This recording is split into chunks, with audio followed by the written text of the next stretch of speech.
हर दिन एक ताजा सेब खरीदता हूँ, लेकिन उसे कभी नहीं खाता। मैं बस उसके सड़ने का इंतजार करता हूँ, फिर उसे अली के फ्रिज के कोने में छिपा देता हूँ। इसके बाद मैं अपने बनाए हुए कॉकरोच के अंडे निकालता हूँ। मैं उन्हें उसके अपार्टमेंट के हर कोने में, यहाँ तक कि बोतलों के नीचे भी बिखेर देता हूँ। काम खत्म करने के बाद मैं आराम से उसके बगल में लेट जाता हूँ और सो जाता हूँ। सुबह 5 बजे अलार्म बजने पर मैं जाग जाता हूँ। मैं बाथरूम में जाता हूँ, उसका टूथब्रश उठाता हूँ और उससे अपने दांत ब्रश करता हूँ। फिर मैं चुपके से उसके स्किन केयर प्रोडक्ट्स में एक अनजान लिक्विड मिला देता हूँ। उसके बाद मैं हमेशा की तरह काम पर चला जाता हूँ। बिल्डिंग में एक चौकीदार होने के नाते मुझे हर कमरे में जाने की इजाजत है। इससे मुझे अपनी अजीब इच्छाओं को पूरा करने का सही मौका मिलता है। जब अली उठती है तो उसे बस हल्का सा सिर दर्द होता है। उसे पता ही नहीं चलता कि कुछ गड़बड़ है। वह उसी टूथब्रश से अपने दांत ब्रश करती है जिसका मैंने अभी इस्तेमाल किया था, और स्किन केयर प्रोडक्ट्स को उस अजीब लिक्विड के साथ मिलाकर लगाती है। फिर वह तैयार होती है और हमेशा की तरह अपना दिन शुरू करती है। हर रात उसके घर आने से पहले मैं उसके बिस्तर के नीचे छिप जाता हूँ। एक बार जब मैं शीशे से यह पक्का कर लेता हूँ कि वह सो गई है, तो मैं अपना अगला कदम शुरू करता हूँ। मैं एक मास्क और लिक्विड की एक बोतल निकालता हूँ जिससे गहरी नींद आती है। मैं बिस्तर के नीचे से रेंग कर बाहर निकलता हूँ, एक टिश्यू को लिक्विड में भिगोता हूँ और धीरे से उसकी नाक और मुंह पर दबाता हूँ। कुछ ही सेकंड में दवा असर करने लगती है।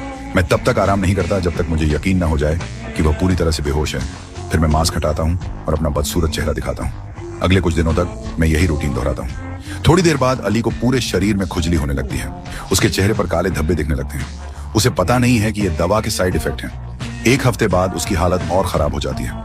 वो चलते समय लड़खड़ाने लगती है और कभी कभी उसे सिर दर्द भी होता है। इससे भी बुरी बात यह है कि सभी कॉकरोच के अंडे फूट चुके हैं। अली डर गई है। वो बाथरूम से बाहर भागती है और मदद के लिए बुलाने के लिए लिविंग रूम में जाती है। उसे यह नहीं पता कि लिविंग रूम में भी कॉकरोच भरे हुए हैं, इसलिए वो मदद के लिए मुझे बुलाती है। उसे यह नहीं पता कि मैं अंदर ही अंदर हंस रहा हूँ। मैं उसे बताता हूँ कि उसके अपार्टमेंट के कोनों में हर जगह कॉकरोच है।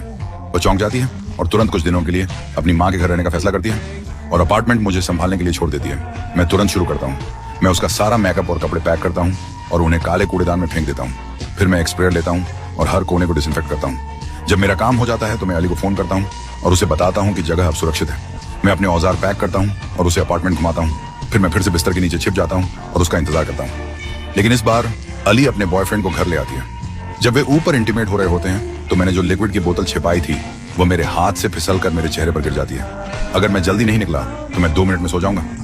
हैरान होकर मैं दरवाजे की ओर लड़खड़ाता हुआ जाता हूँ। तभी मुझे एहसास हुआ कि मैंने जल्दबाजी में गलत चाबी पकड़ ली। अगली सुबह मैं बटप में उठा और मेरे ऊपर पानी बह रहा था। मैंने अली को अपने दांत ब्रश करते देखा। मुझे पता था कि वह जल्द ही नहाने आएगी। तभी जेरी ने अली को बुलाया। उसे मेरे बैग में टूल्स मिले। उसी समय अली को फिर से चक्कर आने लगे।